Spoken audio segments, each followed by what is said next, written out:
Everyone, so happy you're here. We'll get started momentarily here.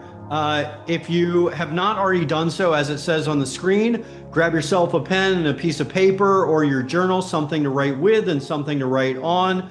If you want to write in the chat, tell us where you're joining from. Typically, I'm in Vermont, but right now I'm down in New Jersey. I'm presenting to a town, one of our municipal clients this evening, so I had to come down here. Also had to go to the dentist yesterday.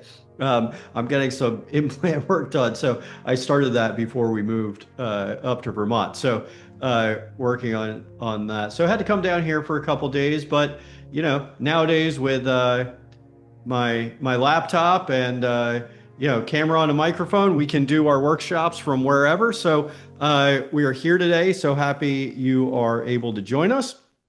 And let's go ahead and get started. So I love this one. I see, that Jeff's joining us from Kansas City. Of course, Jeff's a regular, so we're happy to see you, Jeff. Tell us where you're joining from. So, wow, we got two folks. Well, Vancouver. Martin, isn't Vancouver in British Columbia, or is there a Vancouver, Washington as well? We also got Angela from Washington. Even if it's not in British Columbia, you guys are awfully close to each other. So happy to see you, Angela, and glad you're joining us.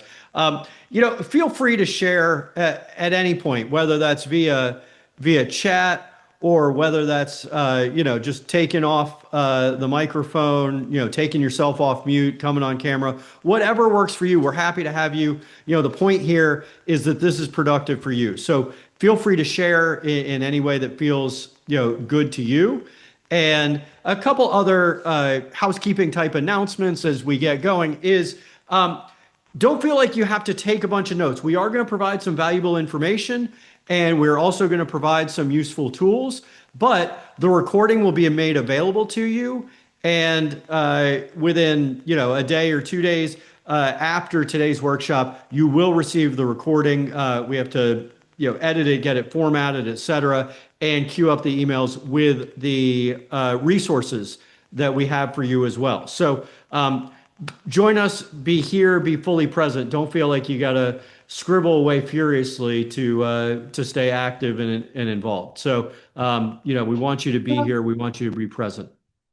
I guess a couple other things. Yeah, I mean, I mentioned feel free to share, of course, want you to be able to share. And really, the distractions workshop, try to be fully present here. Yeah, and welcome from Nolans. Bev, good to see you. I grew up, up the river a little bit in Memphis, Tennessee, about 5-6 hours upriver. That's the Mississippi River for you who don't know New Orleans and Memphis that well. So really happy you're able to join us, Bev. So we're going to go ahead and get cranking here. This is really one of my favorite workshops because it gets to the heart of why so many of us feel off track when we're busy and we're working hard. But the problem is that busy doesn't necessarily mean productive. And a lot of us are just so distracted in today's crazy busy world that it's tough to focus. Many of us spend our days feeling busy, but really we're just distracted. We're not focused on our big, exciting goals. If you haven't done it yet, last week we do it once a month, the Aligned Habits Workshop. It's a great way to find your purpose in life, focus on your true self, and then create goals and habits that align with your true self. So if you've not yet done that, I encourage you to do that. So, we may not be focused on our big, exciting goals, and we usually aren't really free from distractions either. So in doing the Aligned Habits Workshop, we realize that distractions are one of the biggest reasons why people aren't necessarily achieving their goals, living their life on purpose. So we want you to be able to be free. Be free to live as your true self. It's so hard nowadays to stay focused and to really live as our true selves because we have so many inputs coming at us constantly.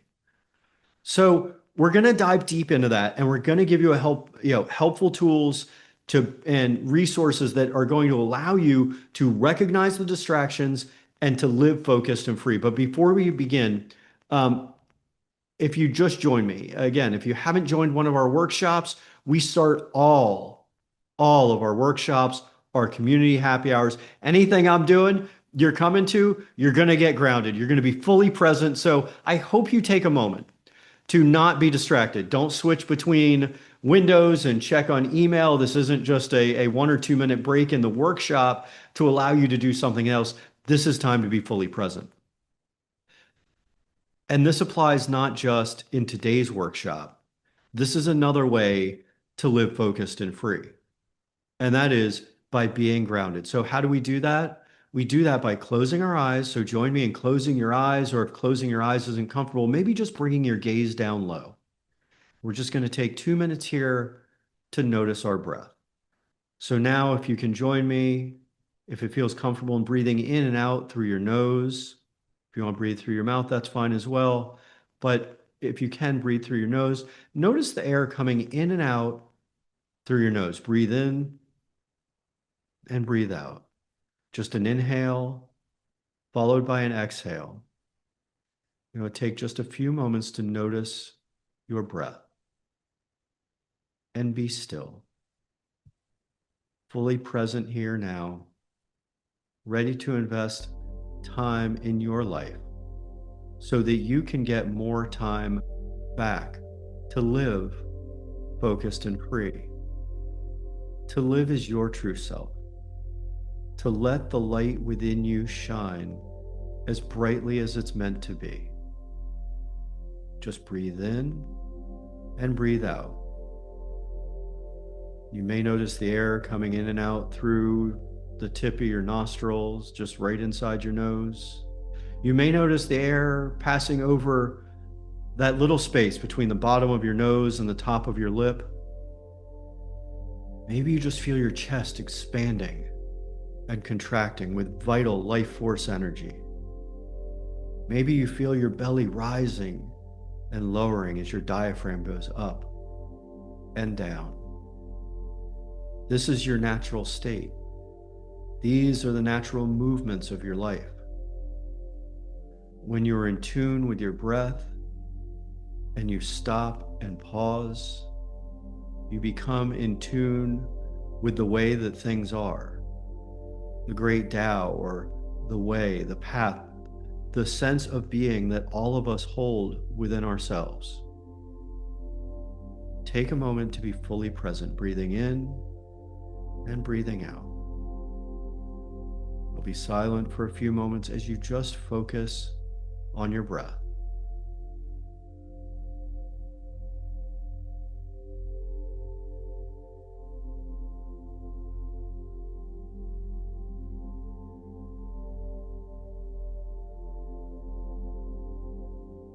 Lower the shoulders, let go of tension, unclench your jaw.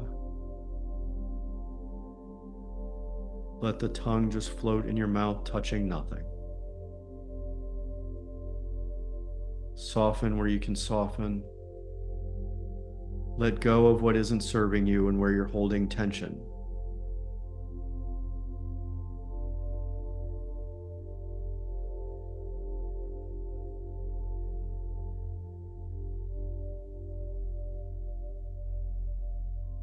Now, with your eyes still closed or your gaze down low, we're going to take 3 deep cleansing breaths to get us fully engaged here, ready to breathe, ready to focus, ready to live as our true selves, focused and free. So what we're going to do is we're going to take 3 deep breaths. We're going to take deep breath in, hold it at the top, and then sigh it out through the mouth. So deep breath in through your nose. Deep breath, deep in your lungs. Hold it at the top and sigh it out. Let it go. 2 more. Deep breath in through your nose. Take in as much air as you can, deep down into your belly, deep into your chest. Little sips of air, as much as you can. Keep going, and then hold it. Hold that air at the top and then sigh it out. Let go of all that stale air in the bottom of your lungs. Take a normal breath. And now let's take one more deep cleansing breath deep into your lungs. Feel your prana, your life force energy, that air coming into your chest. Hold it. Take in little sips of air, more. Hold it. And let it go. Now just return to your natural breath. The air coming in and out through your nose. Hands on the lap. Finding presence and peace. Ready to live focused and free. Now join me in maybe fluttering your eyes open a little bit. Fully present, ready to begin.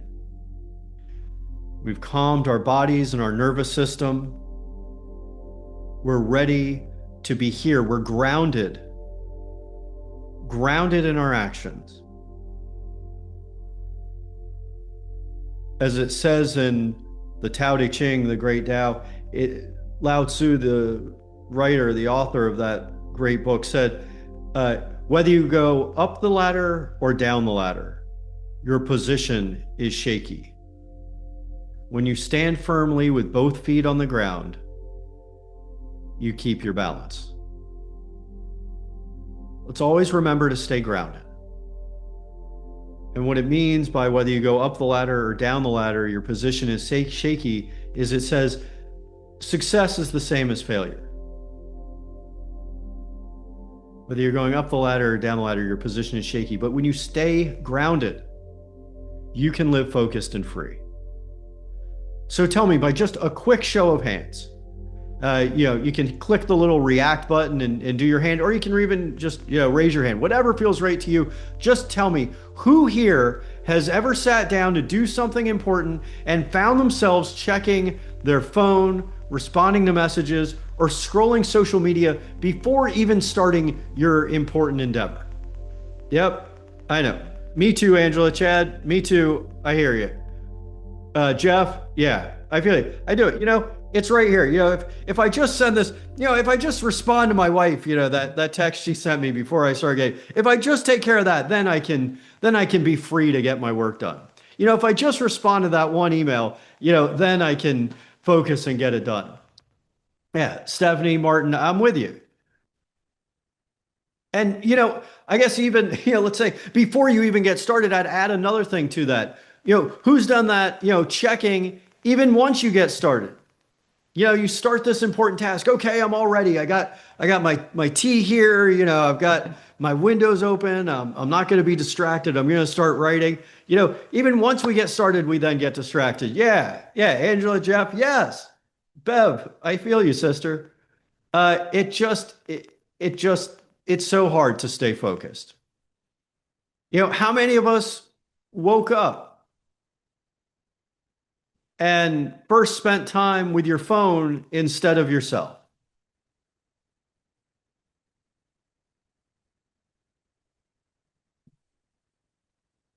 Now, I'm going to talk about it a little bit later. I've created some boundaries around that. I don't look at my phone for at least the first hour of the day.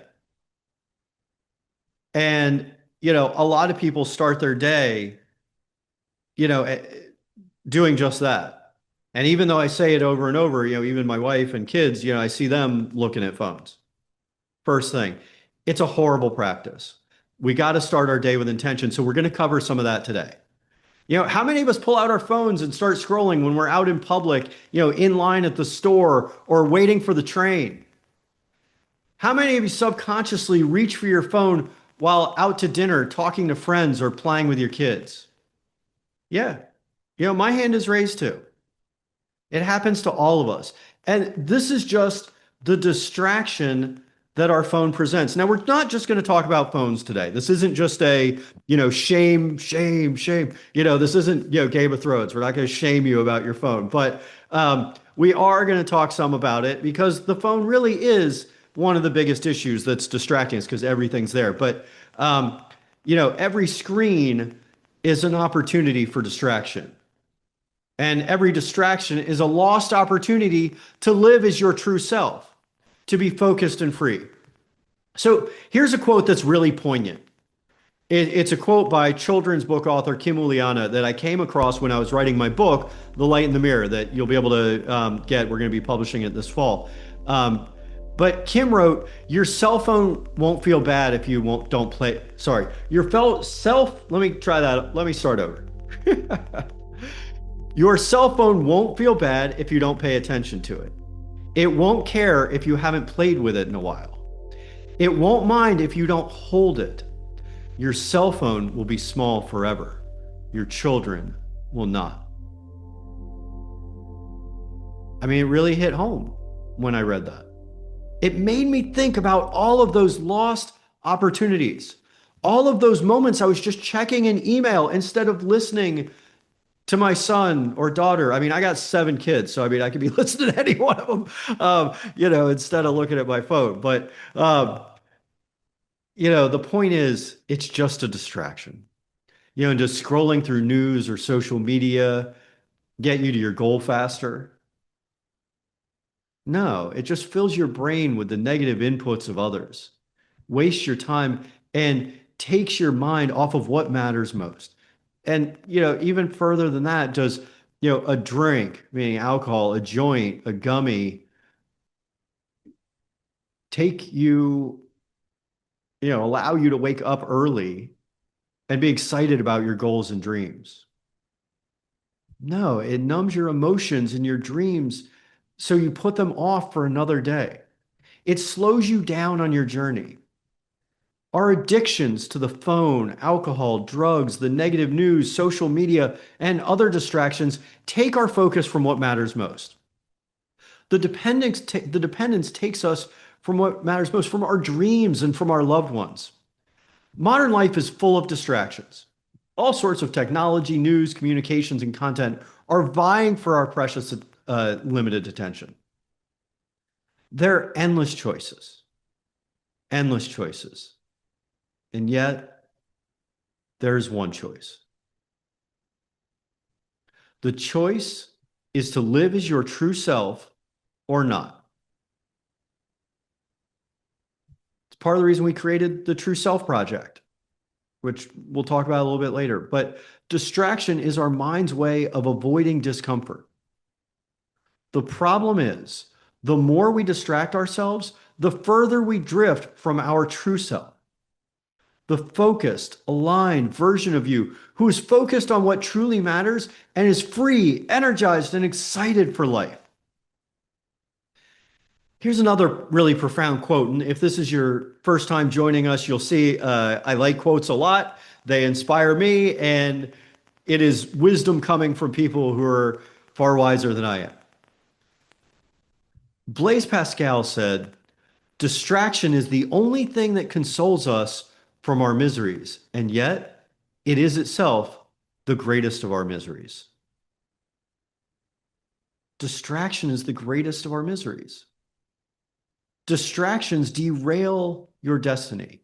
Constant detours from your true self and your big goals, especially to phone, social media, and negative news, pull you off the path to your goals and away from the person you're meant to be. The person you have envisioned in your mind since you were young. Your true self. If you think about it, when you were a kid and you envisioned your life, you never pictured yourself sitting there staring at a little, 3 by 5 inch piece of glass, neck bent, scrolling. That's not the successful version of yourself you envisioned. Today, we're going to identify some of the biggest distractions, understand why they show up, and create a real plan to replace them with aligned actions that help you feel centered and clear. So here's what we're going to cover today: recognizing distractions.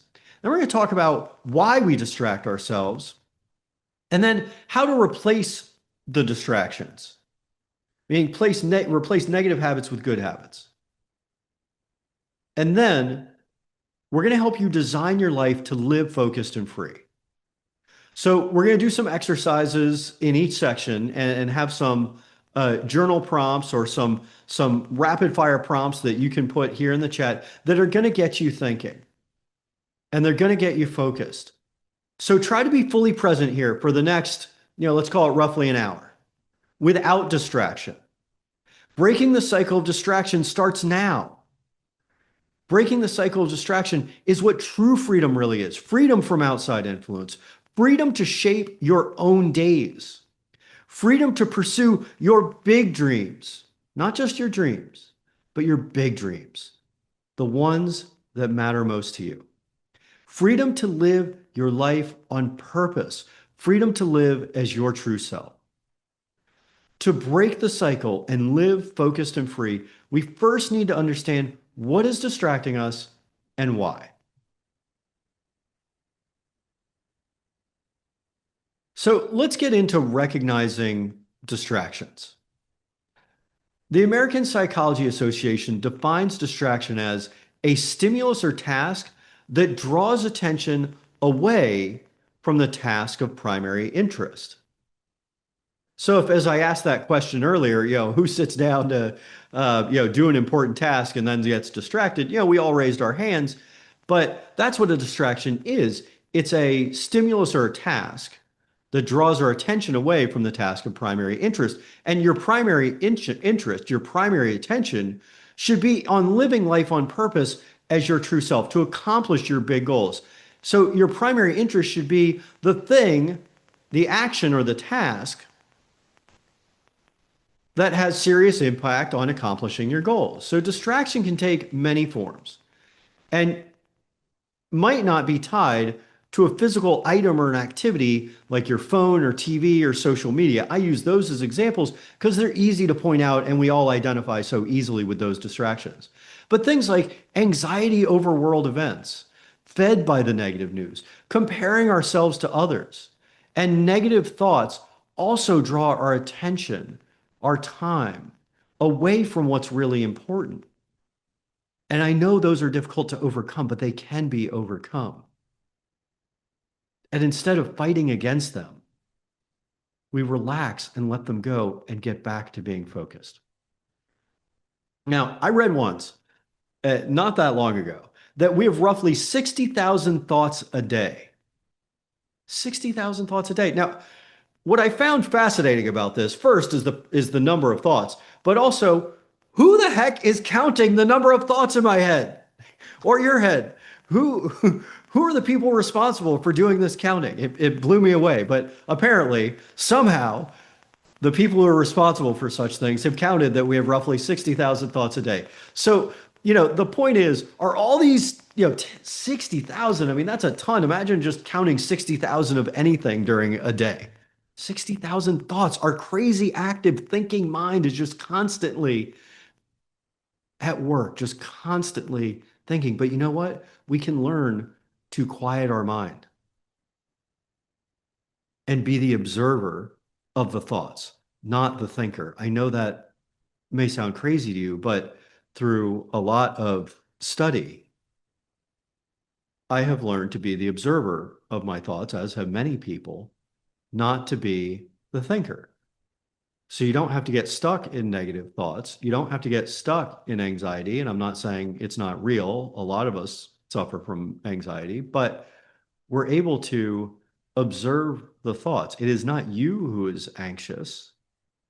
It is the thinking mind that is anxious.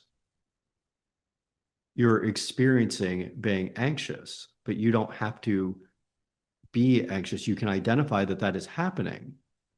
Observe the thoughts that are associated with that and the feelings in the body and learn to relax and release. Now, today's workshop is not primarily about that. We're talking about retraining our brain to stay focused. You can learn to let thoughts that don't serve you just pass by like clouds passing through the sky. You recognize the thought or the distraction. You call it out and you say, hey, I'm doing that thing or thinking that thought that is not what I want to do. I'm going to take a deep breath, like we did when we got grounded initially. And I just did that. because I realized I was going a little fast and not having the cadence that I wanted. I took a deep breath and just stopped for a minute to observe. So you want to take a deep breath and return to that which helps you live on purpose. Practice this regularly. You recognize the thought. You don't beat yourself up. You don't say, ah, man, I'm doing that again. I'm distracted. I'm not doing my work. I got to focus. I got to get it done. No. You say, hey, there's that distraction again. And you let it pass through you. You don't beat yourself up about it. That allows you to get back to being focused and free. You don't want to waste your time, though, with distraction. Bruce Lee said, if you love life, don't waste time, for time is what life is made up of. Don't waste your time.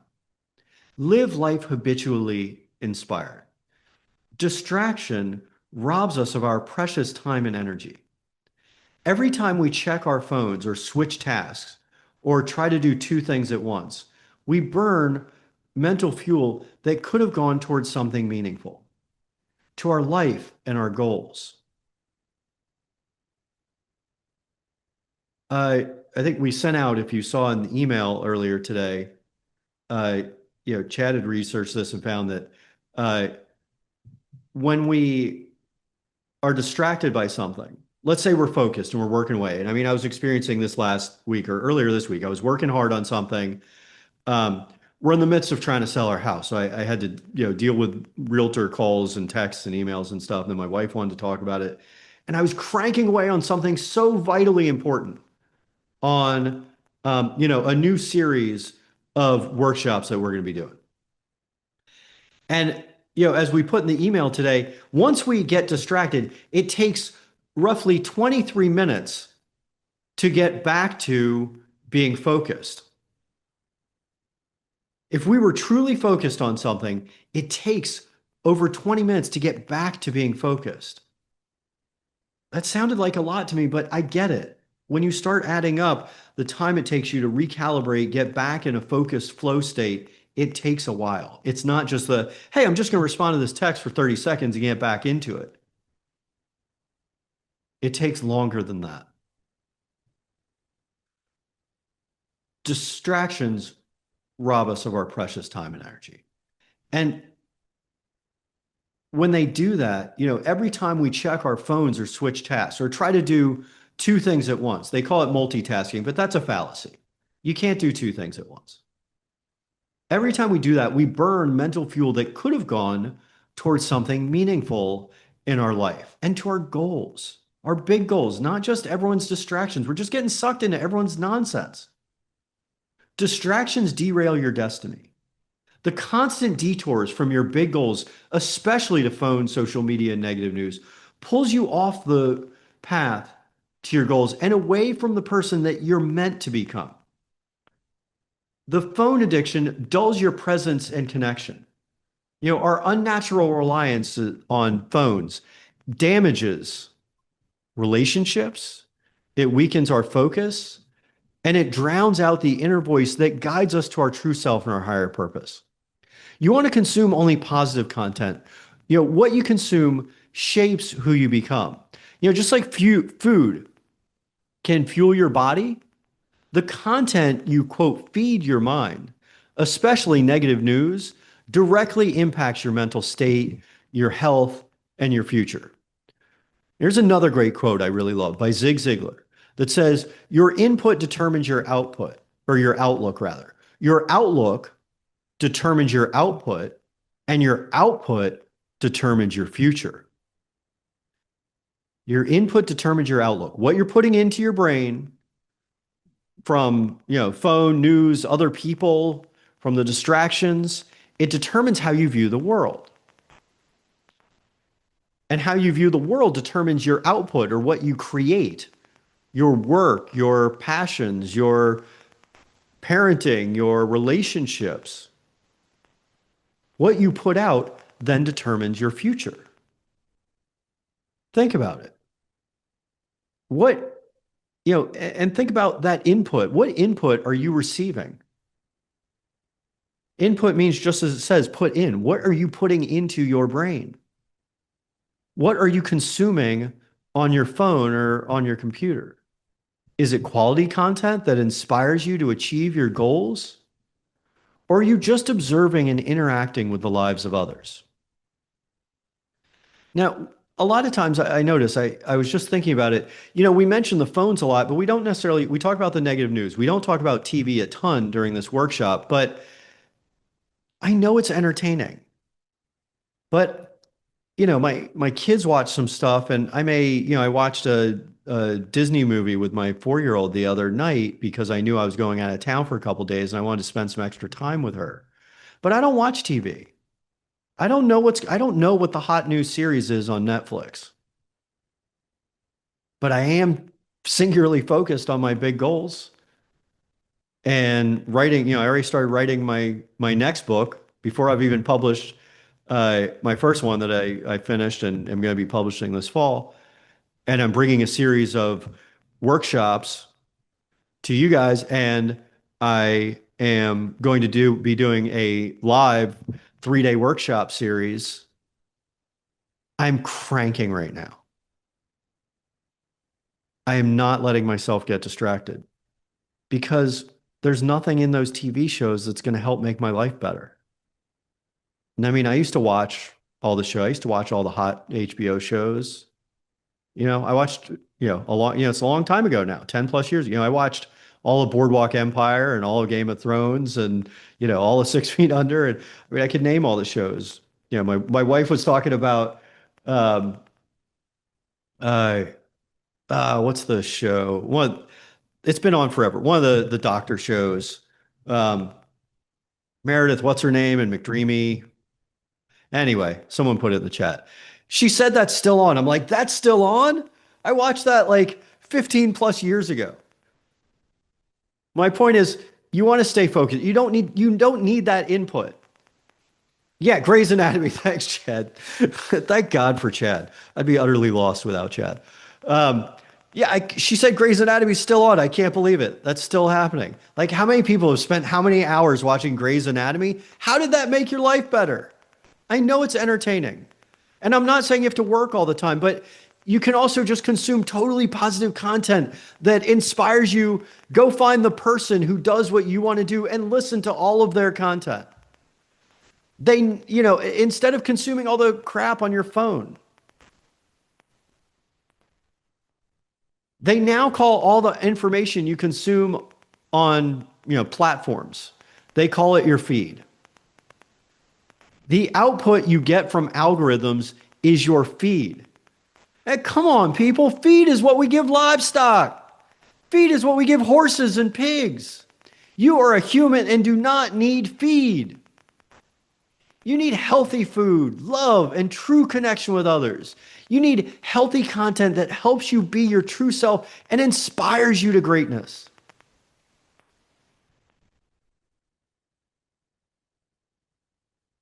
What are you feeding yourself? What are you feeding your brain? Are you nourishing yourself in your brain? Are you creating your future by being on your phone or just reacting to others? Reacting to what you see on your feed? Come on, y'all, we don't need feed. You are the master of your day, not the servant to endless videos, communications, and messages of others. I read the other day that something like 92% of the data in the world was created in the last year. We are creating data, videos, documents, content at an exponential pace every day, which is requiring new data centers. You could feed yourself all of this stuff constantly and get nowhere. You are the master of the day, not the servant to endless videos, communications, and messages of others. If you want to live more fully, create your own inputs. Consider being proactive and change those inputs. The phone, TV, and internet all contain also a certain feed that people have been trained to crave and is becoming incredibly destructive to our society. and our well-being, our physical and mental well-being. And it also takes us from our natural state. And that dependence is on the endless news cycle. We're fed a constant barrage of horror. So if, as Zig Ziglar said, your input determines your outlook, which determines your output, and your output determines your future, then what future are we creating by feeding ourselves news filled with confrontation, anger, death, and destruction? It seems like we need to know what's going on right now, but we don't. Our responsibility is first and foremost to ourselves, our loved ones, and our community. You aren't responsible for keeping up with everything that happens in this massive world. The purpose of the news used to be to report what was actually going on and was received once or twice a day, like with, newspaper at the newsstand, or, paper boy throwing the paper at your door, or Walter Cronkite talking about the news. And look, a lot of that predates me. I'm not just trying to sound like an old guy, but like it wasn't meant to be constantly consumed. I became so addicted, I would check, my news app a couple times an hour. But now the purpose of the news is to sell more ads, and that is it. They have learned the psychology of getting you hooked. And in order to sell more ads, they have to get you hooked. Fear is the best way to get you hooked because it triggers chemical reactions in your brain that react to the fear you see. The forged fear, it's not real, maybe happening in the world, but it doesn't apply to you. The forged fear you are perceiving is not actually in front of you. You're not being chased by a tiger or seeing war, death, political fighting, or robberies in front of you. You're being shown a cultivated story or a video to induce fear or conflict, which causes your brain to release cortisol.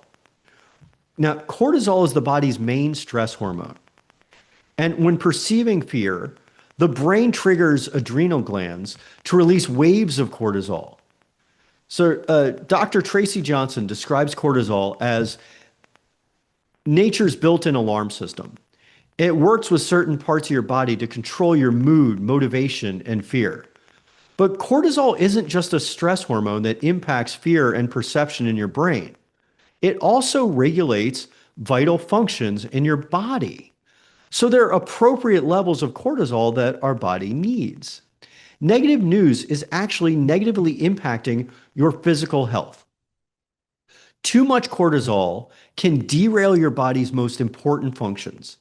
It can also lead to a number of physical and mental health problems, as you see there, which include anxiety and depression, trouble sleeping, heart disease, digestive problems, headaches, memory problems,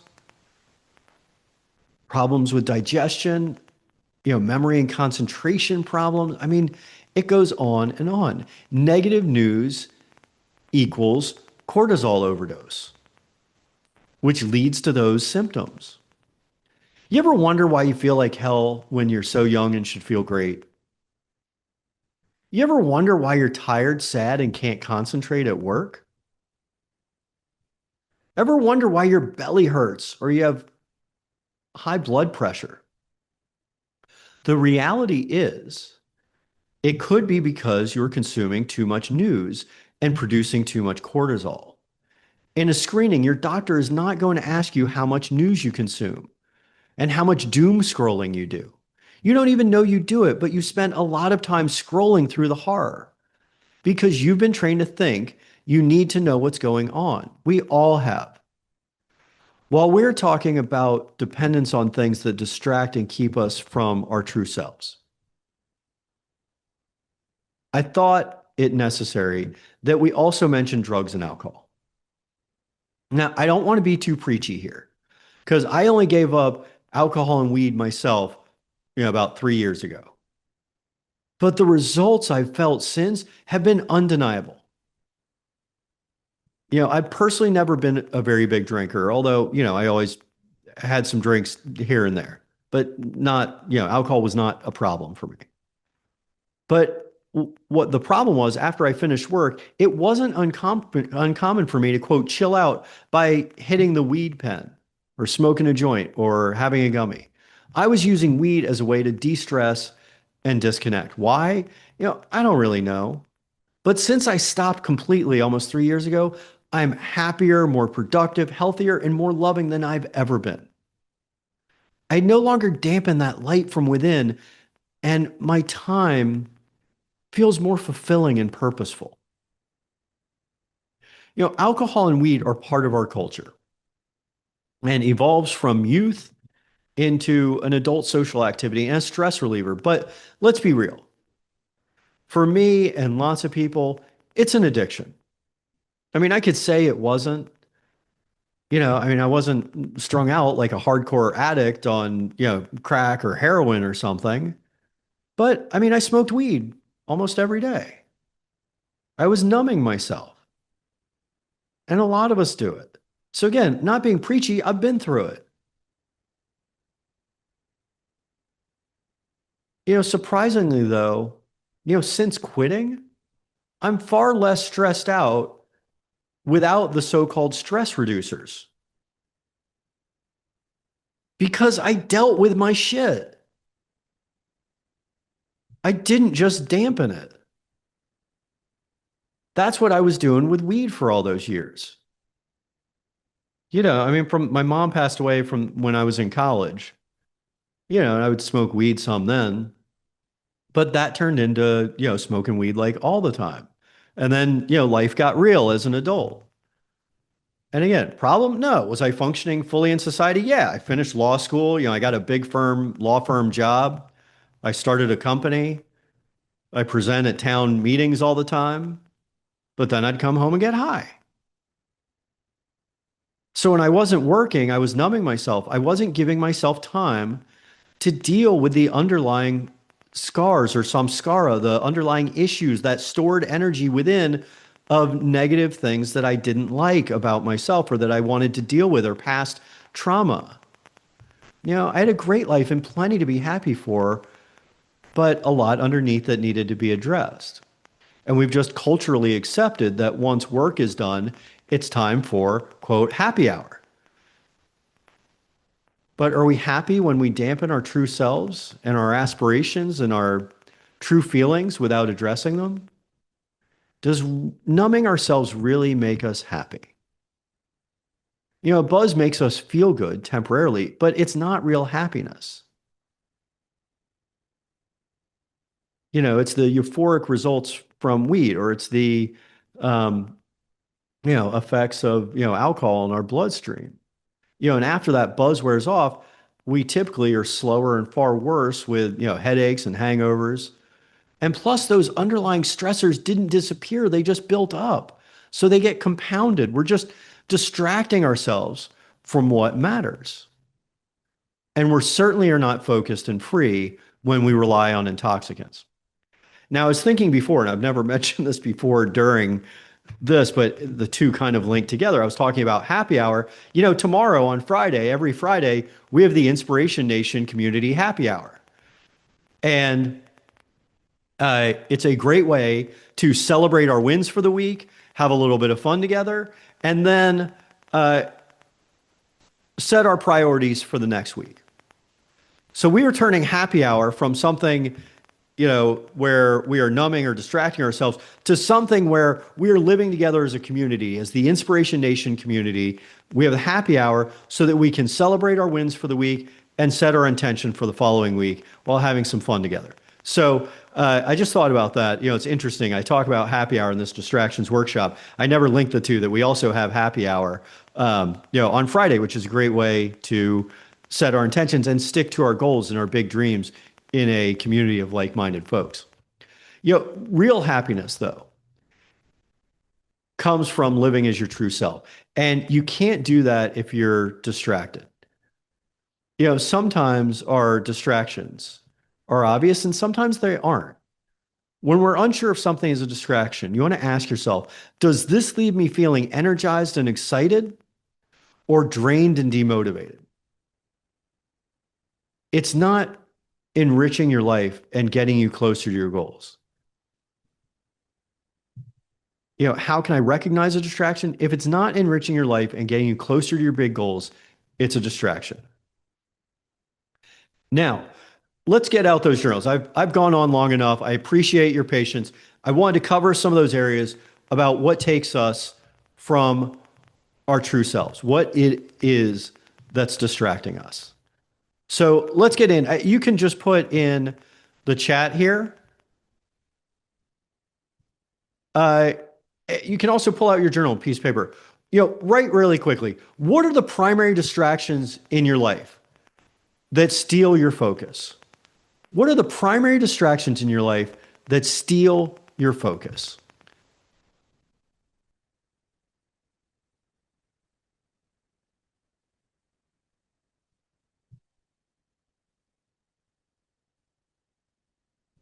And I'll be doing the same thing. Just, think for a minute. You can write them down in your journal. I'll give you, let's say 30 seconds to a minute. Just take a moment and think. What are the primary distractions in your life that steal your focus?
Yeah, I mean, I see those, Jeff, phone related emails, texts, alerts, news, doom scrolling.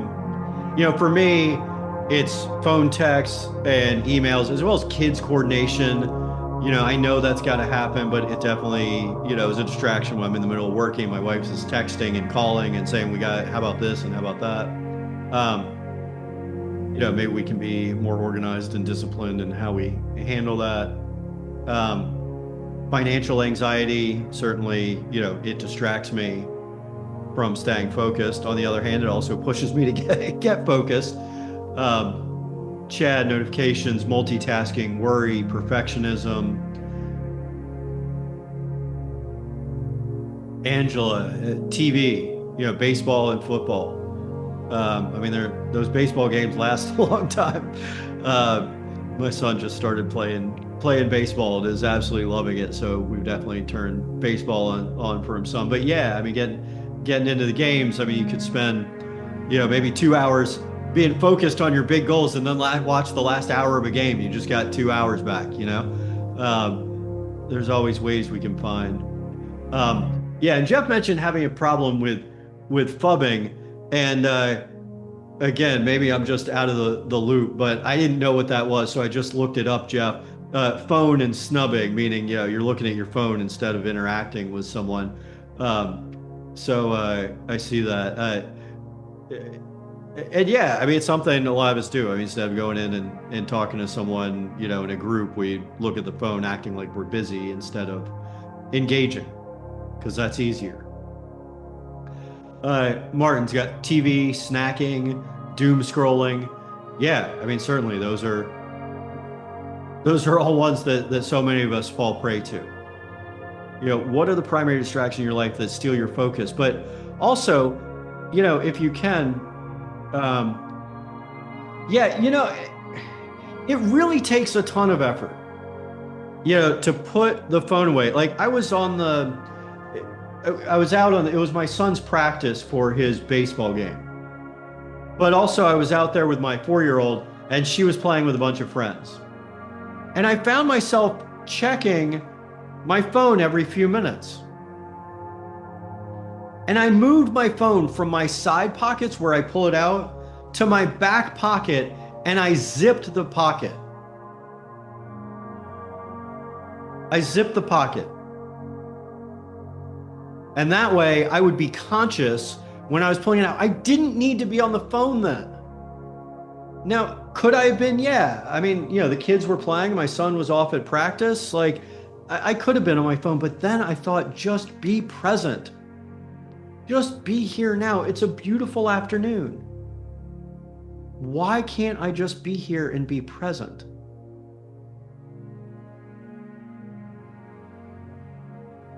So try, if you can, to do something that is a concerted action that takes you away from that. Yeah, I mean, Angela, taking special needs children and mother to appointments, it's not necessarily a distraction, it's a commitment. And you're doing God's work. You're doing the work of your family. But it also means that you have to be more focused in creating time for yourself to accomplish your big goals and do those things that mean the most to you.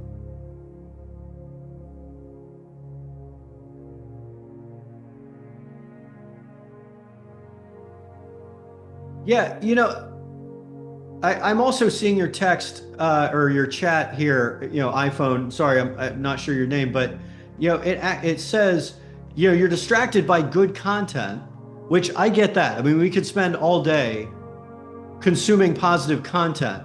And I recall I was in a global mastermind called the Accelerated Momentum Program with Dr. Benjamin Hardy.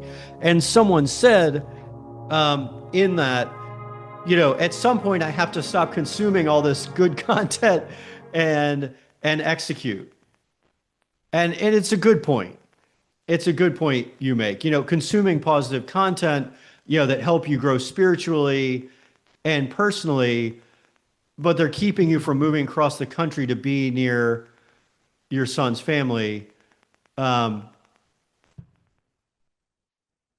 you're not ready for the responsibility that you're actually capable of. Yeah, I hear you on that. Oh, thanks, Bev. Yeah, I mean, look, consuming positive content is a great thing. So what you're doing is you're training your brain for positivity. But now you have to take action. Just like I was saying, in this Accelerated Momentum Program, someone called it out.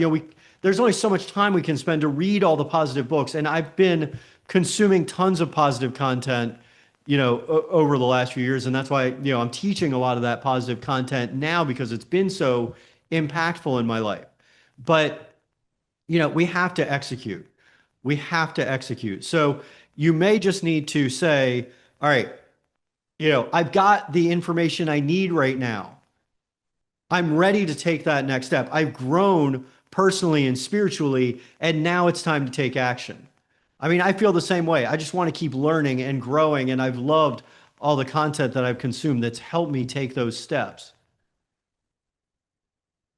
But at a certain point, it's time for action. And speaking of time for action, let's go ahead and take some action. So if you can, pull out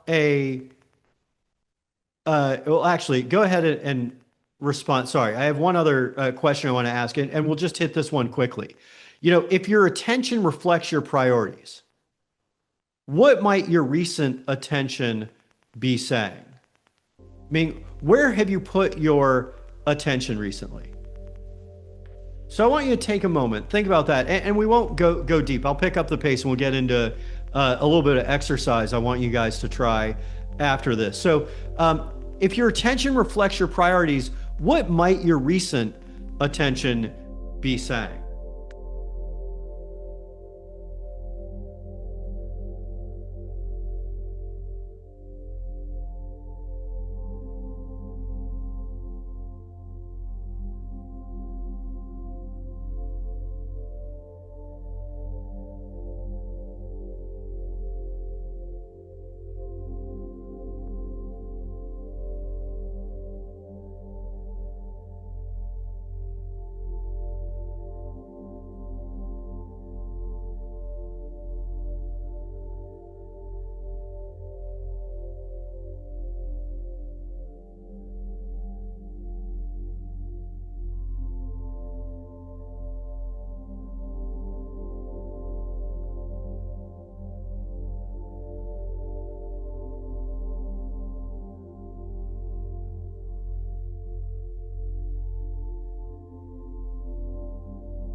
All right.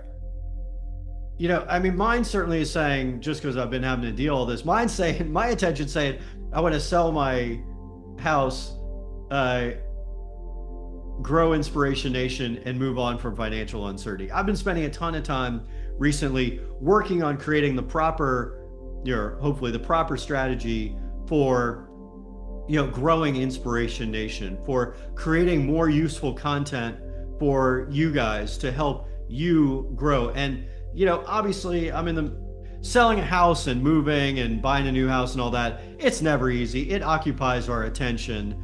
So that's certainly, been a priority for me as well. And moving on from financial uncertainty, carrying two houses and,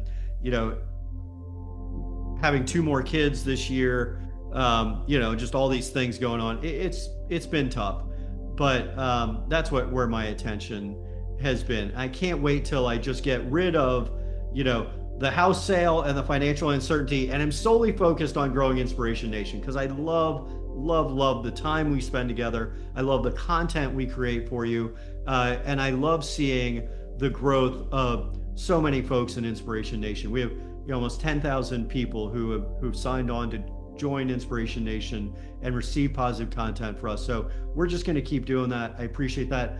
Chad shows, pulled in many directions as, his recent reflection of his attention, his priorities.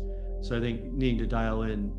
Martin, maybe you work too much is what your attention may be saying. And maybe that comes with being more focused on your goals, and then allocating blocked flow time to accomplishing those goals. And, happy to give you more tools on that if you would like. I've created a number of tools for getting into a flow state.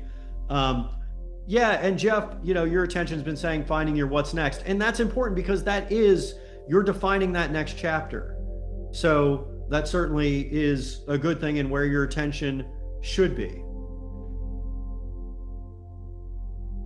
Well, let's move on. I want you to pull out a piece of paper, and on that piece of paper, I want you to write down, what are the primary distractions in your life that steal your focus? So in the first column, at the top of the column, write distractions. Now, examples could be phone, email, negative news, social media, drugs, alcohol, multitasking, worrying, overworking, overthinking, people pleasing, whatever that is for you. Write down what your distractions are. So take just 1 minute, write down your distractions there in that first column. You want to divide the paper, I should have said this, into 4 columns. In the first column, write down what your distractions are.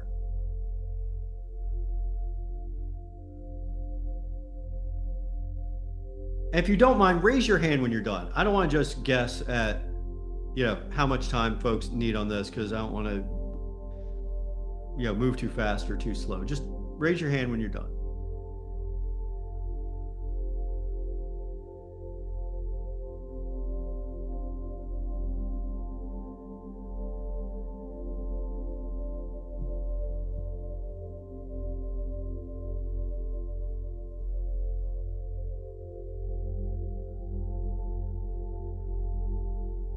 Thanks, Mark.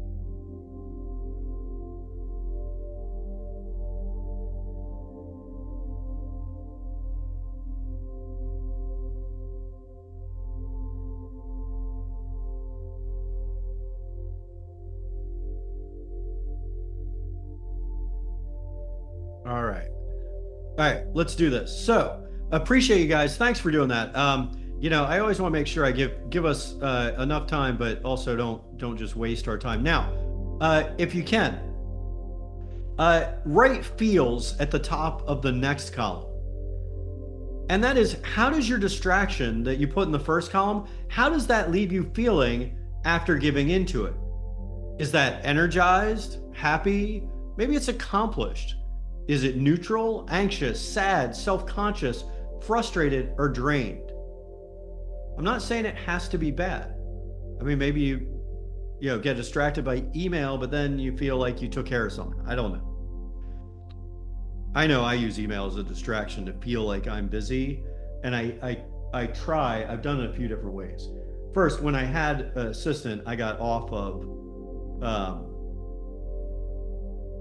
off of email by having her handle it. It didn't work all that smoothly because we still had to go through it, but it did get me from not checking all the time. The other thing, and is that I try to create time, meaning like at 8, maybe every 4 hours, 8, 12, 4, answer emails, just spend a few minutes. That way you're really hyper focused on it and you don't get stuck because you got other stuff to do after that. That's a great way to do that. How does it leave you feeling? Yeah, and Ed, using boredom as an excuse to use media or porn. I mean, a lot a lot of us have dealt with that. I actually, have gotten totally off, of giving up porn at all because I found that to be, a distraction. And boredom is an excuse, but when you're bored in those moments, that's where you can create that time of your highest priorities, or you block in getting into a flow state to handle what's most important to you. And just jumping on media, maybe it's that you replace that with something positive. You recognize, again, you call out that thought pattern and say, hey, I'm bored right now. Instead of jumping onto some type of media, I'm going to go do what's really positive. Maybe it's going to be consuming some positive content or working on your biggest priority. So from the Aligned Habits workshop, you put where your biggest goals are. Maybe that boredom is time to, work on, for me, like editing my book. I've been trying to fill time instead of, jumping to a distraction of finishing editing my book.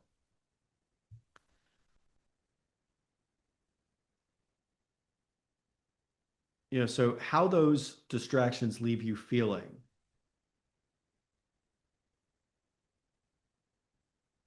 Now, while I was talking, you probably, thank you, Angela. I was about to say, I didn't really give you guys quiet time to contemplate that. Hopefully, you guys were able to finish that. Now, imagine your focus is a light beam, a solid, beautiful light beam, like one of those, almost like the Batman signal, or like they did after before they built the Freedom Tower, but before, after the World Trade Center, they had these giant beams of light coming up from the World Trade Center. Just imagine your focus as a light beam. Every distraction splits that beam. A text here, a notification here, consuming media there, until the light is scattered and diffused instead of directed. Our goal today is to gather that light back into focus. A bright light, your light, is meant to shine and shine brightly, not be dimmed by distractions. When you are on purpose, living as your true self, your light shines brightly and you feel that glow project out into the world. And you see it when you look into the mirror.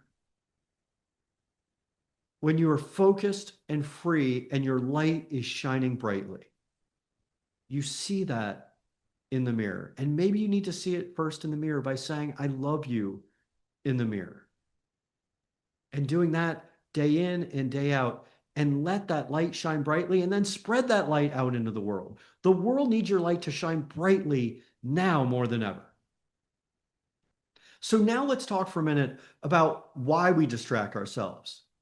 Let's talk about why we get distracted. Our addictions to all those things I've mentioned, phone, alcohol, drugs, negative news, social media, other distractions take our focus from what matters. The dependence takes us from what matters most, from our dreams and from our loved ones. So if there's so many negatives that come with distraction, why are so many of us drawn to it? Why do we let distractions take precedent in our lives over our big goals, our happiness and our dreams?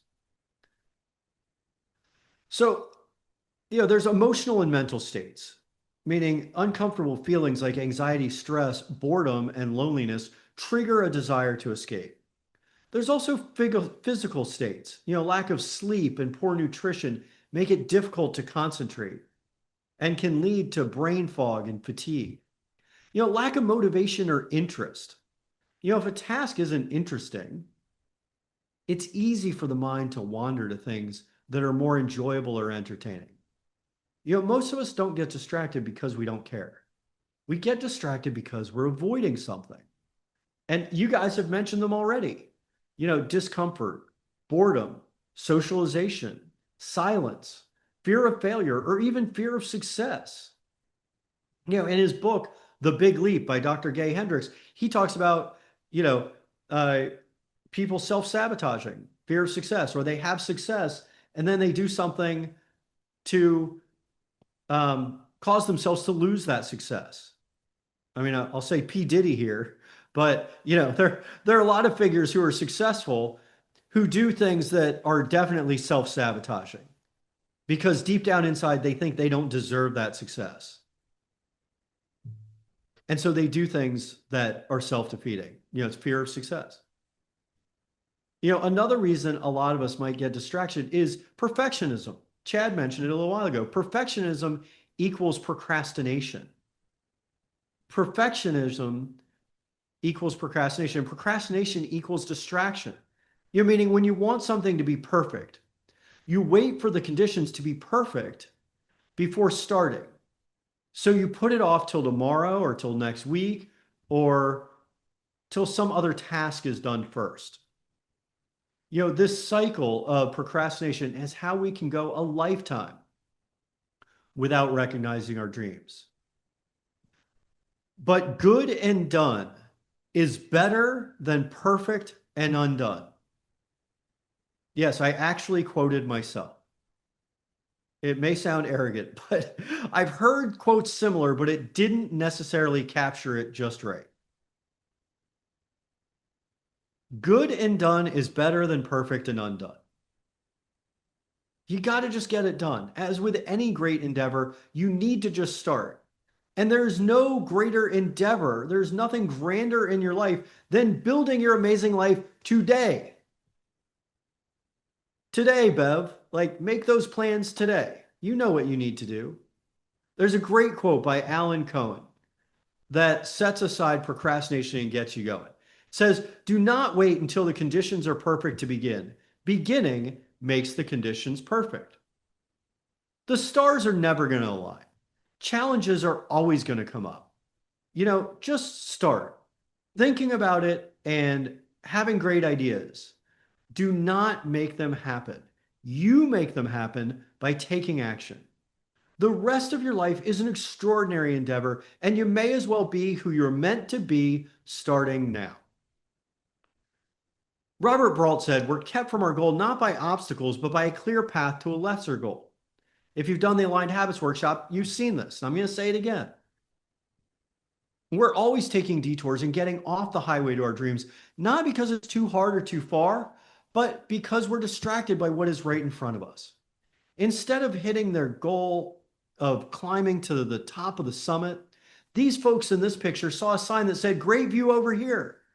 So they went over to the little viewing area to see the great view instead of climbing to the top of the mountain. But these folks climbed to the summit. They weren't distracted by the lesser goals. They weren't distracted by the sign that said "Great view over here," that was not as good as the view of climbing all the way to the summit. Now, I want you to pull out that piece of paper again. At the top of the third column, write avoids. In this column, you're going to be writing what it is that your distraction is trying to keep you from. What are you avoiding with your distractions? Is it anxiety, restlessness, overwhelm, loneliness, discomfort, boredom, socialization, silence? Like I said, fear of failure, fear of success.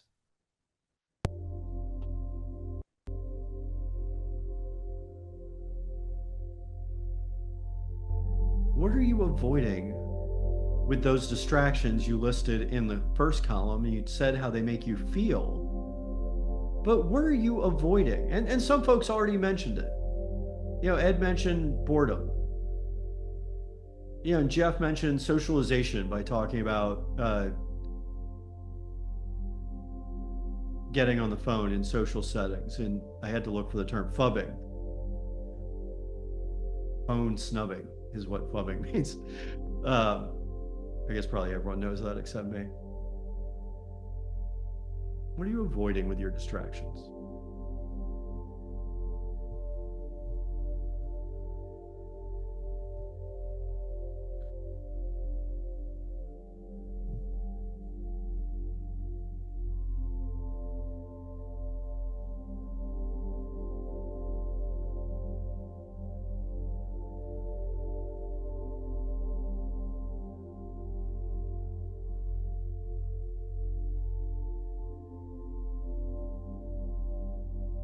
Take another few seconds for that. Every distraction is trying to serve you. It's soothing something. It gives you a microdose of comfort, control, or connection. The key isn't to shame the distraction, but to decode it and rewire it. Once you understand what need it's trying to meet, you can replace it with something aligned. You can let it fall away by replacing it with something more effective.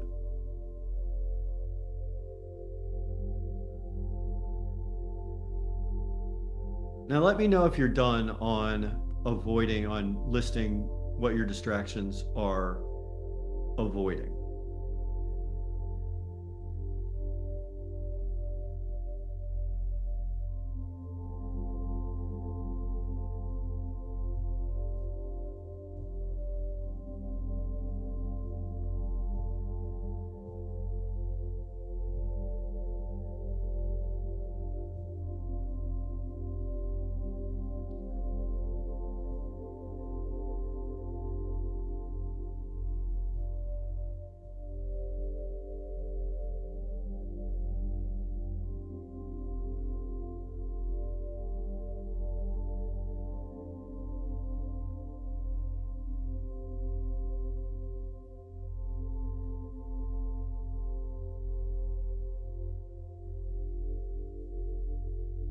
All right. Yeah, a couple of guys are done. I'm going to go ahead and keep going because I've run a little bit over on some of the discussions that we've had today, which are incredibly fruitful. I never want to stop some of what we're talking about. But let's go ahead and move on to replacing distractions with habits. So how to recognize and diagnose distractions. But how do you leave them behind for good? Distractions are really just bad habits. And like bad habits, they can most effectively be broken by replacing them with positive habits. Habits both good and bad are hard to break.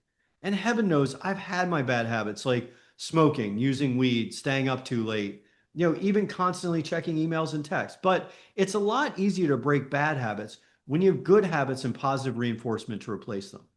So if you get distracted by your phone, make it a habit of turning your phone off or leaving it somewhere where it won't grab your attention. Like I said, even I moved it to my back pocket and zipped my back pocket the other day so that I would be aware of what I was doing.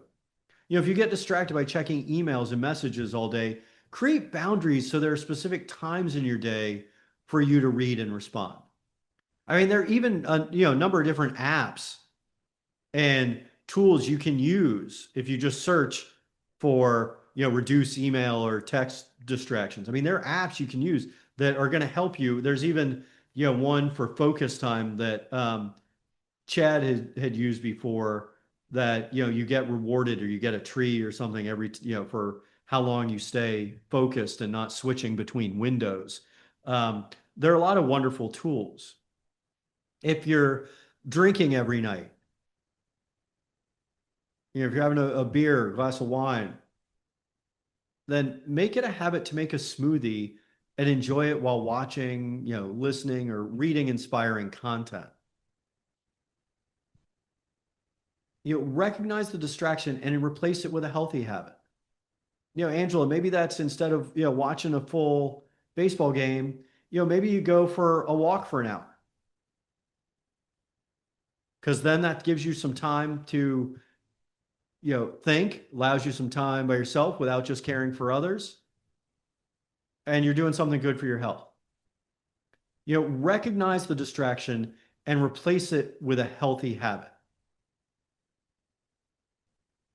Like, it shows here, work is distracting me from my kids. Instead, maybe it's that you schedule time for each. Set a clear stop time for work and then do something creative together with your kids. It can't be. I know that, the phone allows us to constantly reply to emails and texts for work, but we can't just be on work all the time, right? I mean, I run two businesses and I have 7 kids. I can't do both all the time at the same time. I got to create structure.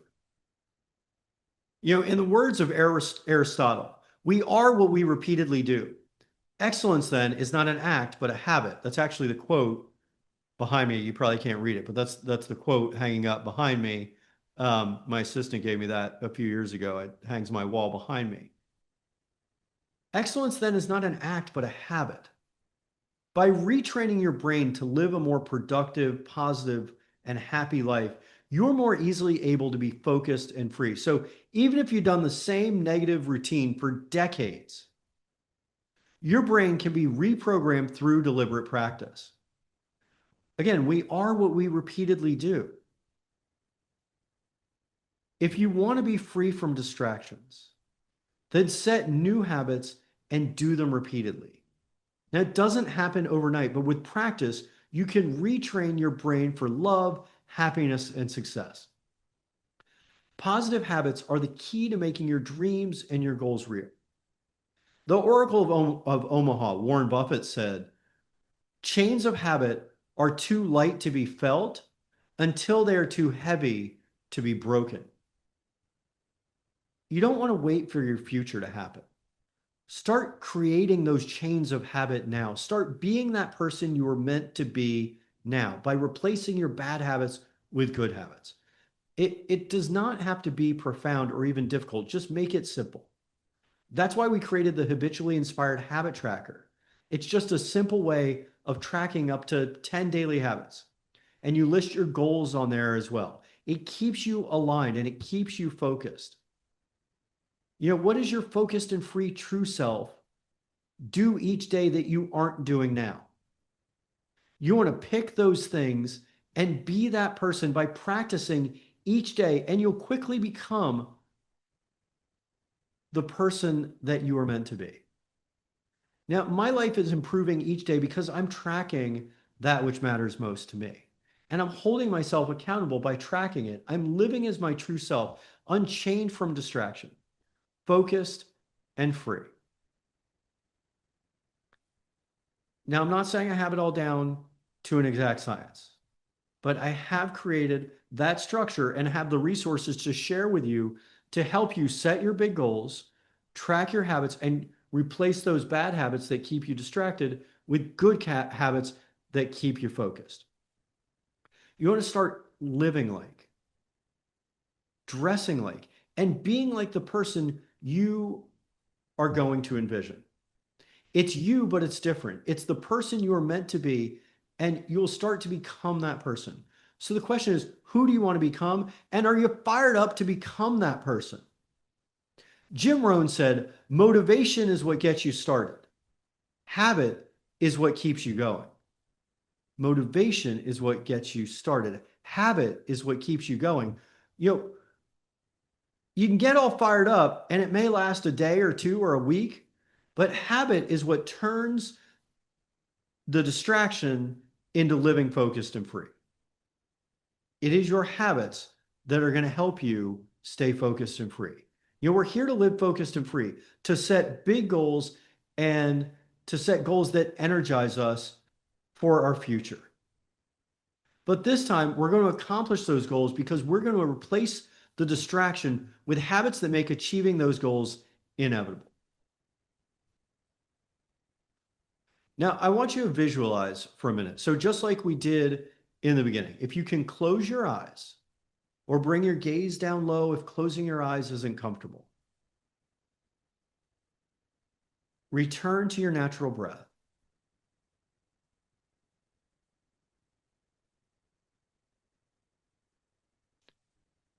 And I want you to imagine yourself 1 year from now, eyes closed, focusing on your breath.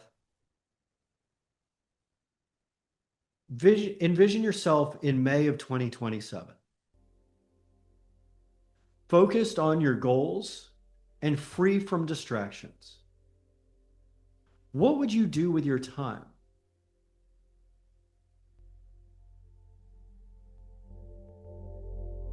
What would you do with all that time free of distraction? Think of how much time you'd get back by getting rid of the distractions. Get back hours and hours a week by limiting your distractions. This gives you a clear picture of the good habits you can use to replace your distractions. Just close your eyes and spend 2 minutes, 3 minutes. Just envision yourself 1 year from now, May of 2027, focused on your goals and free from distractions.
All right, now, pull out your piece of paper. And in the last column, write replace at the top of that column. And here you're going to you're going to write down what you'll replace the distraction with a healthier habit that leaves you feeling like your true self. What is it that that person you envisioned a year from now, what is it that they do that you aren't doing now? You take just 2 minutes here and fill this in honestly.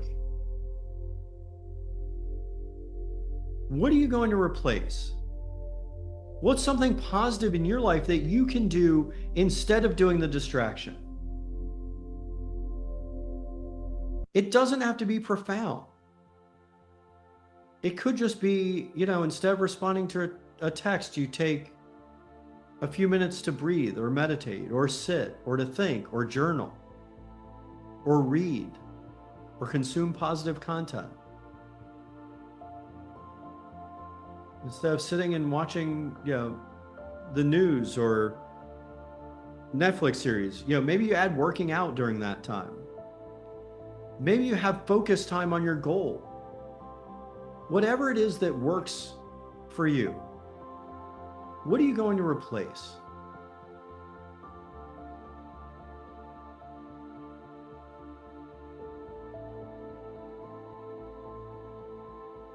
Oh, I just noticed on the screen, sorry, it says journal prompt 4. It says, what are you avoiding with your distractions? Sorry, that should actually say, what will you replace?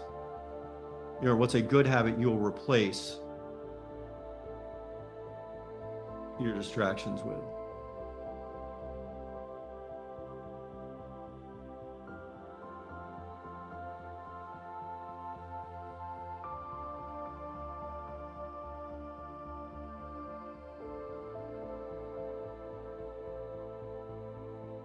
Now remember, it's not about cutting out everything. It's about replacing noise with nourishment. Every time you remove a distraction, you create space. You create space for something that restores your energy, not drains it.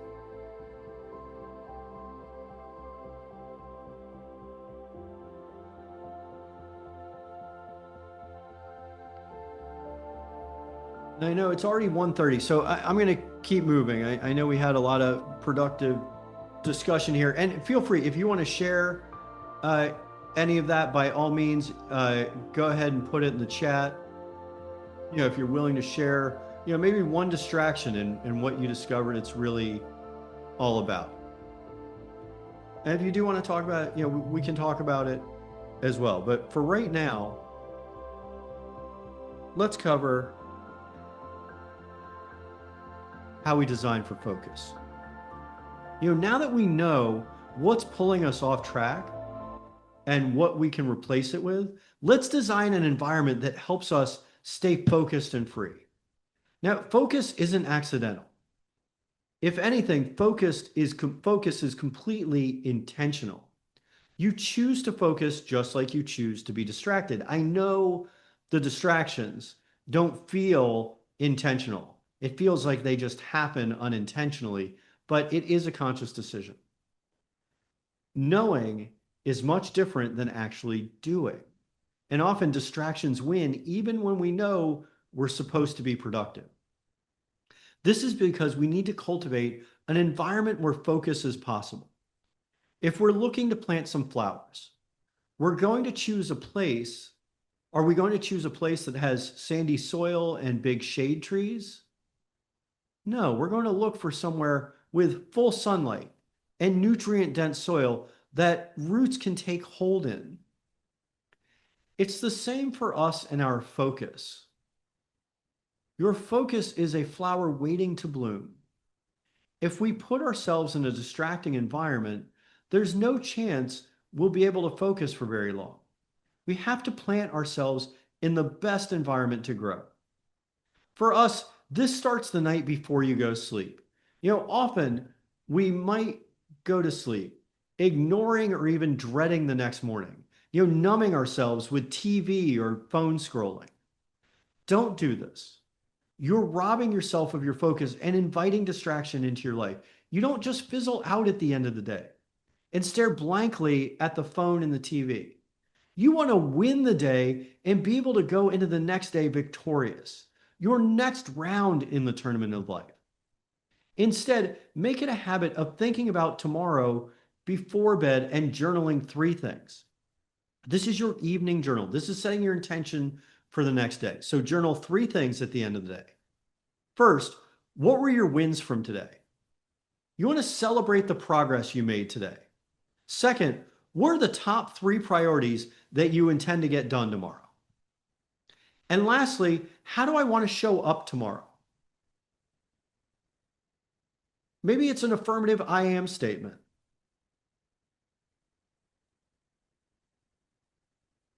I am a inspirational speaker. I am a New York Times best-selling author. I am inspiring people to live the life of their dreams. I mean, those are some of the things that I say in my affirmation. And that's the world that I'm creating. But what is it for you? How do you want to show up? Sometimes it's just, I'm focused and free. It doesn't even have to be an I am statement. How do you want to show up tomorrow? Just put that down. You set your intention the night before. These three quick prompts, they're magic. They can turn chaos into clarity and dread into excitement. When you start cultivating your focus the night before, you'll wake up with purpose and energy and be able to more easily maintain your focus throughout the day. That way, as soon as your feet hit the floor, you know which way to go. There's no confusion. You're in the right mindset. Now, speaking of mindset, I heard this from Wayne Dyer in a Wayne Dyer speech the other day. Do you want to be the type of person that wakes up and says, "Good morning, God," or "Good God, morning"? Apart from our internal environment, our external environment is also a source of endless distractions. While we have less control over our external factors, we can fully control how we interact with them and the energy we give them. What's the first thing you do when you wake up? If you're like most people, you probably pick up your phone and turn off your alarm. Your phone, though, is a weapon of mass distraction. Please do yourself a favor. Instead of, just turning off the alarm and then, getting into, responding to texts, scrolling social media, or checking email, try to put the phone away or not look at the phone for the first hour of the day and the last hour before you go to bed. Those are dedicated to yourself and your intention for your life. You're letting others direct how you interact with the world and your impression of the world. You get to create your own thoughts with how you want to interact with the world. The phone is the number one environmental distraction we have, and it's one that you should be especially intentional about. So how do you avoid this slippery slope? Apart from just turning off your alarm or playing some soothing music, you should really try your best to avoid your phone or other distracting technology for the first and last hours of the day. Your phone is filled to the brim with distractions that are looking to steal away your time and energy. Don't give it power over the most important times of your day. The first and last hour of your day should be sacred time, dedicated to yourself and your glorious future, not whatever pops up on your social notifications or on the news. Another great tip to use your phone to escape your phone, use your phone to escape your phone. As with all things, you want to find a balance on how you use your phone. Use your phone to set downtime from your phone. Set time limits on certain apps, or even delete distracting apps altogether. Set a no phone for 1 hour reminder to pop up on your phone an hour before bed and for the first hour you're awake. I use the phone example because it is the weapon of mass distraction and is a great starting point for regaining your focus. We all have only a finite amount of time and energy. Now, another thing to do that helps is strategic ignorance, which is purposefully choosing to use that time and energy on things that help us live as our true selves by avoiding the negative news cycle and other things that distract our attention. Now, I decided to not consume negative news about 10 years ago after the election of 2016. I made a conscious decision to get off the news. Now, I used to scroll through the news app every couple hours or a couple times an hour. I was a news junkie. I went to college in Washington, D.C., so I could work on the Hill, work in Congress. I worked in the US Senate and the US House because I love politics so much. But politics is constantly about the 24/7 news cycle. So I was in this constant state of anxiety. But the more I was off the news, the more I realized it's just the same nonsense repeated over and over, and it doesn't help you get to your goal any faster. And it wasn't later till that I learned about the concept of strategic ignorance, but it's still the case. You just don't need to know what is going on every minute in every corner of the world or even in your local community. It doesn't help make your life any faster or help make you get to your goals any faster. You know, someone else is driving you and they do not have your safety and best interests in mind. You got to take control of the wheel, get off the news, and drive your life. So, apart from just changing, whether you're watching the news or the phone or where you're sitting down to do focused work or taking care of your big goals and your dreams, I want you to pull out your journal and write down what's one simple environmental shift that you can take. Yeah, and actually, sorry, Chad, put those back up. I'm sorry, I skipped ahead to that. I'll go back to those. Pull out your journal. I was going out of the order. Yeah, write down. Take a moment to think about this because we're talking about the end of the day, and sorry for my distraction there. Um, Write down. Pull out your journal. Write down what time of day do you naturally feel most focused, and how can you protect that time? What time of day do you naturally feel most focused, and how can you protect that time?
All right, now take just a couple minutes, couple more seconds rather, on that.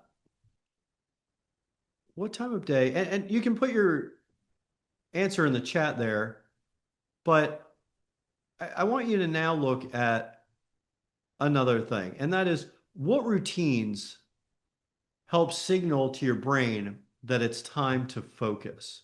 So, what can you do to create it that you're setting yourself up for success? What routine can you create that signals to your brain it's time for focus? And keep in mind, the focus does not have to be 4 or 5 hours. You just need 60 to 90 minutes of focus a day on your top priority to make real progress every single day. Maybe it's even 30 minutes. Think about what you can accomplish by being focused. What routines help signal to your brain that it's time to focus and to limit the distractions?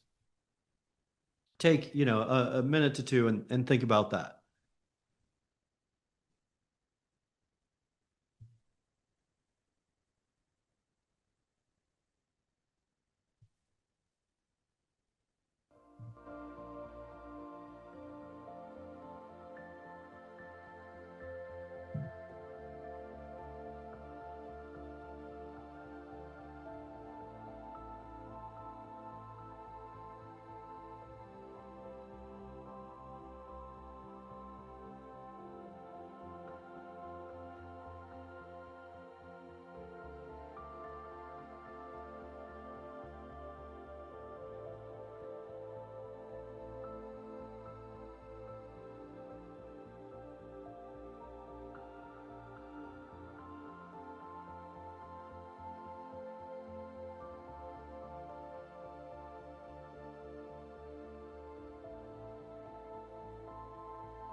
What routines help signal your brain that it's time to focus? Now, let's go ahead because I know we're over today. Usually we try to keep it to about an hour and a half. But let's move on to proceeding to close. But before we close, let's set our intention to live focused and free. Now, I want you to on your journal or your piece of paper again, write one sentence to capture how you want to show up next week. Capture your intention for the next week. Like, let's call it the next 7 days, till next Wednesday, next Thursday, a personal mantra to protect your energy and focus. Make that commitment to yourself for 1 week. And then say it to yourself multiple times every day. Maybe it's something like we have there. Maybe it's, I'm creating before I consume. I am focused on what fuels me. I am free from distraction. I am focused and free. Or maybe it's that you put down what it is that you want to accomplish.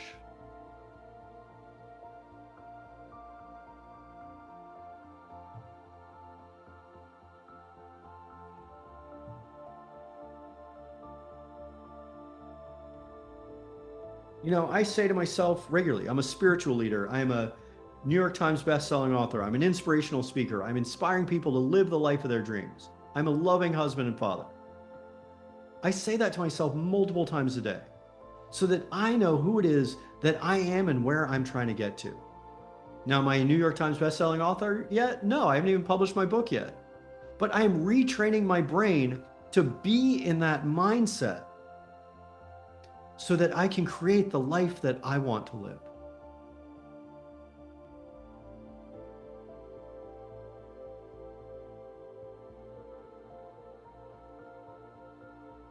Make your I am statement for your intention for the next week. And then say it to yourself over and over again. Now, I want to thank you for showing up for yourself today. And I want you to say that mantra, that I am statement over and over again to yourself over the next week. Let me know how it works. Come show up to next week to our, next week will be the Epic Daily Ritual Workshop, where we go deeper into setting a strong morning and evening routine. We touched on it a little bit today. You can reclaim your natural state and become your true self by setting boundaries, by creating intentional limits on media, news, intoxicants, and digital input. You return to your natural state of love, joy, and presence. And you can reconnect with the light in the mirror. Now, it's a glorious world, even though the news may tell you otherwise. But I know it's a glorious world, and we have one chance to make the most of it. That is the reason you decided to be here today. Instead of letting your phone, substances, and the negative news distract your attention from your life and your big goals, you want to focus on what really matters. Focus on developing the person you see in your mind, your true self. Focus on being who you're meant to be. Focus on making yourself better, stronger, and happier. Focus on the love in the mirror and then cast it out into the world. Focus on removing all these distractions, keeping you from achieving great success and happiness. As Bruce Lee said, the successful warrior is the average man with laser-like focus. You are now equipped to recognize, release, and replace distractions so your energy goes exactly where it's meant to your true self. You can live each day habitually inspired, focused, and free. I want to thank you so much for taking the time to ensure your success today. Before we leave, I just have a couple of announcements to keep you inspired and focused. First, you may have heard me mention it earlier. We do have the True Self Project, which I invite you to join. It's a 30-day habit challenge that is going to transform your life. It is going to be the bridge between saying you want to improve and live life as your authentic self, as the person you've always envisioned. It's the difference between that and spending each day stuck. What you learned today is a solid foundation for living as your true self, but truly living focused and free takes practice and consistency. In this True Self Project that we've released, we have a video every single day that is going to allow you, as well as journal prompts, exercises, and resources, where you can turn the lessons you turn today into big goals, daily practices, and start living confidently, undistracted as your true self in just a month rather than the years that it took me. Now, it's only $30, which is a dollar a day. And I mean, we could have charged hundreds of dollars for this. You can't afford not to do this. Think about all of the time you will get back if you are living as your true self. And I'm also happy to help support in that. I've offered before to do, coaching sessions for people. I'm happy to help support you, always available. You can email me at ben@benparvey.com. Uh, and also, tomorrow is our Inspiration Nation happy hour.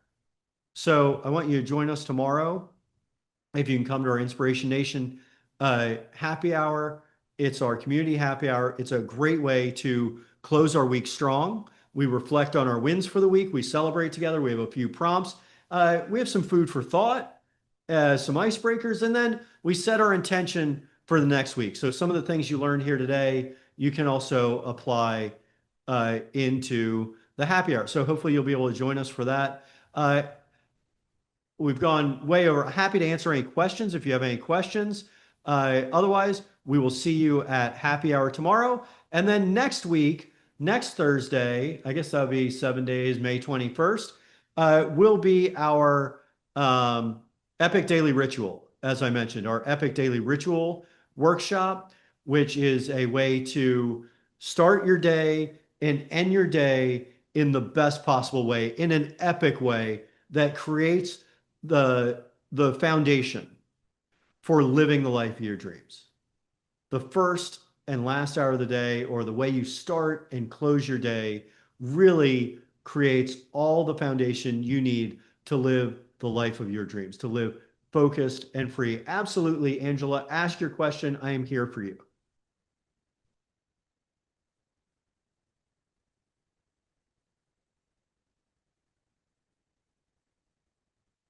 Hi. You talk about news, and I live in an area that has crazy weather. What about getting weather alerts? I get those on my phone or I get them off the TV, but it's pretty hard to separate those out from the rest of the news always, or not seeing other things when you're trying to keep, we're trying to get the wind alerts, or we're trying to get, other things like that. Yeah, that's a great question. And I will say, I actually, I preach not looking at the phone. The one thing that I will look at, um, maybe not in the first hour. I really don't look at the phone for the first hour of the day, but I will look at the Weather Channel app because that Okay. dictates how I'm going to dress and what might be going Yeah. on for kids' practices and things. Now, I will look at that, sometime in the morning, usually after I've meditated and journaled and things like that. Like, when if you're creating enough time and space for yourself, come to the Epic Daily Ritual workshop next week. We'll go more Hmm. into that morning ritual, but you should create time and space to, be able to start your day without needing the phone for the first hour or so.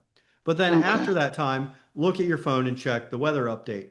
Now, I will say, I get you may live somewhere where the weather is volatile and can change quickly, but I would think that checking that, once or twice a day should be fine. I don't think that, you can see if there are high wind speeds or thunderstorms, usually, once or twice a day. And then obviously if something comes up, that's fine. I really would turn the notifications off if possible. And certainly you don't need it from the TV or the news because you can get a weather specific app or, just go directly to website to check out what's going on. So I would say you do want to know what the weather Hmm. is. It's something totally out of your control, but yet might impact what you do or how you interact with the world or how you dress. So I would say the best possible thing would probably be to check it, once you're ready to start your day after you've given yourself the opportunity to, start your morning ritual if at all possible. But I would not keep it on for the TV. Okay. Okay. Thank I you. hope that's, I and I appreciate would, it. yeah, I mean, I would try to turn, want to try to limit as many notifications as possible. Over time, I've realized what is truly essential. And again, if your area is highly volatile and that impacts, your life, you may need that on. So I'm not going to tell you don't need it, but I certainly, you don't need to check it constantly. It's out of your control either way, Mm. right? Right. It's the Right. weather. Okay. You know, All right. it's funny you ask about the weather. Just want to make a little comment on that. The weather, when we talk about our mindset, yeah, I was listening to Wisdom Untethered by Michael Singer the other day. He was talking about, people letting their mind get affected by, it's too cold, it's too hot, it's raining, it's hailing, it's snowing. People are like, you can't control the weather. Like, how are you going to Mm-hmm. let it upset your mind? I know that wasn't your question, Angela. Mm-hmm. Um, but just since we are talking about weather, let's remember, let's not get upset with the weather. You have no control over the weather. Let's love every single day, whether it's raining or hailing or sunny. Yeah, the sun's always back there somewhere. It'll come out. But anyway, don't let the weather affect your mindset. It's there's always sun behind the clouds. So anyway, I appreciate the question. Any other questions, anyone? All right. Well, seeing none, hope to see everyone at Community Happy Hour tomorrow. That's Friday at noon Eastern, 9 Pacific. And bless each and every one of you. I appreciate you for making the time for yourself. And remember, you are made of the same stuff as stars and are meant to shine. Have an Mm-hmm. absolutely wonderful day. Bless you all.